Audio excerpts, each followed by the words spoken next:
राजा murder mystery में लगातार कई सारे चौंकाने वाले खुलासे हुए हैं और इस वक्त हमारे साथ में राजा के भाई विपिन हैं। सीधे उन्हीं से बातचीत करेंगे।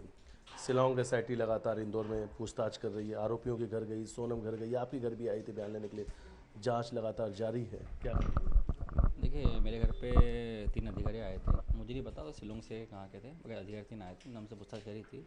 तो आप लोग यहाँ पे सोनम जैसे 4 दिन रही है, तो किस प्रकार से आपको उसका व्यवहार लगा था, आपको कहीं शक तो नहीं हुआ था, इस टाइप की हमसे नई बातें करी थी उन लोगों ने। तो हमने कहा, सर देखिए, सोनम यहाँ पे जब 12 तारीख के दिन सुबह जब आई थी, तो हम लोग ज़्यादा गौर नहीं कर पाए थे कि परिवार का माहौल तो उसमें बना था हमारा। तो उसमें हम लोग ज़्यादा से पूछताछ नहीं कर पाए। दूसरी बात, जेट का मैंने लग गया 13 तारीख से, तो मैं तो सामने जा नहीं पाया उसके में। हालांकि ये जो देखा था हमने, तो फ़ोन पे बातचीत कर रही थी रूम में जा जाके, और मोबाइल पे जब भी डाइनिंग टेबल के बैठती थी तो चैट करती थी। तो क्योंकि हमको सब इसलिए नहीं हुआ उस जगह पे, क्योंकि इसके माता पिता ने बोला था तो ये ऑफिस का काम जो है फ़ोन पे करेगी, आपको कोई तकलीफ तो नहीं है। तो हमने कोई तकलीफ नहीं है, इसलिए हमने उस पर शक नहीं करा। आप लोग की मांग क्या है इन आरोपियों को लेकर कि देखिए जिस प्रकार केस से चल भी रहा, जांच चल रही देखिए जिस प्रकार से जांच हो रही है, वो उसमें सारे खुलासे हो चुके हैं। तो इन चारों पांचों आरोपी ने जो है इसने मामले को, जिस प्रकार से राजा को मारा गया है, तो इन सभी से सारे सबूत मिल चुके हैं। तो इनको अभी पुलिस द्वारा जो है इनको कोर्ट से जेल भेजेंगे, और जेल से फिर इनको फिर मिलेगी धीरे से। तो ये इतना सब कुछ होने का मैं सब चाहता हूँ, इनको सबको इनकाउंटर करो, ख़त्म करो एक बार में, एक बार में सजाएं सजाएं क्योंकि इनकी एनकाउंटर ही काफ़ी है। जाने छीन को था। अच्छा, एक बात और सामने भी आई कि अगर आप लोगों ने इस पूरे देखा जाए तो इसमें एक बड़ी गलती भी आप लोगों को कहीं ना कहीं सामने आ रही है। परिवार के लोग ही आप लोग इस गलती को मान रहे हैं कि आप लोगों ने कहीं राजा की कुंडली नहीं दिखाई थी। जो सोनम के घर वालों ने या सोनम के पंडित ने कहा तो उसी को आप लोगों ने मान लिया। नहीं, देखिए जिस प्रकार से अपने इनने जब अपने रोका करा था हम लोगों ने, तो सोनम के घर पे में गए थे, तो उनने जो पंडित का रखा था, तो उनके पंडित द्वारा जो कुंडली मिलाई गई थी, तो हम लोगों को भरोसा हो गया था, क्योंकि उनने एक पंडित बुलाया था, फिर बाद में पंडित चेंज कर दिया उन लोगों ने। पाँच उसके बाद पाँच छः जब, छः हाँ, पंडित उसके बाद थे। जब फेरे हुआ था, जब फेरे के टाइम भी 4 पंडित बुलाया था उन लोगों ने। तो हमको लगा नहीं, जो इतना पंडित बुला रहा है वो सारी तरह से नियम से चल रहा है अभी, तो हमको लगा नहीं सब कुछ सही होगा इसमें। तो हम लोगों ने पंडित किसी बुलाया नहीं, और ना किसी से कुंडली मिलाई हम लोगों ने। मतलब देखा जाए 4 ये 2 पहले, मतलब 6 पंडित जो है ये आ गए। 6 पंडित आ रहा है इसमें, तो आदमी कहाँ शक करेगा चीज़ों में।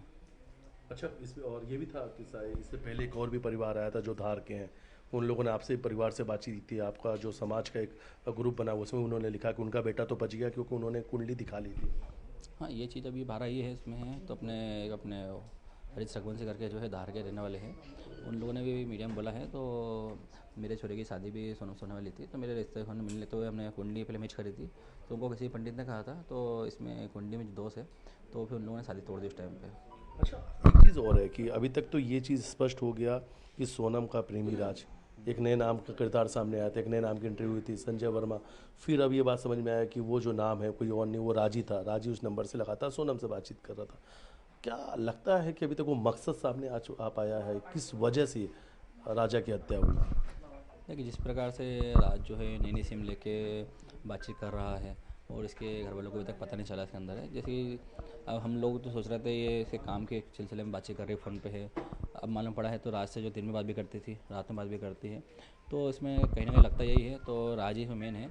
इसके द्वारा जो है सोनम दोनों ने मिलकर जो प्लानिंग करी राजा को मारने की। मकसद सामने अभी तक नहीं आया है, ये लेकिन मकसद सामने भी आया नहीं है, और जहाँ तक मुझे लग रहा है, तो सोनम के नार्कोटिक जांच होती है कभी है, तो सब बहुत से खुलासा जो है वो होना बाकी है। सवाल आप लोगों ने कहा भी है कि जब सोनम मिलेगी तो एक ही सवाल आप लोग पूछेंगे कि आपके बेटे की हत्या, आपके देखिए, भाई की हत्या क्यों की? हम लोगों को खाली सोनम से ये बात करना है, तो सोनम ने राजा को मारा क्यों, उसकी गलती कहती है बस।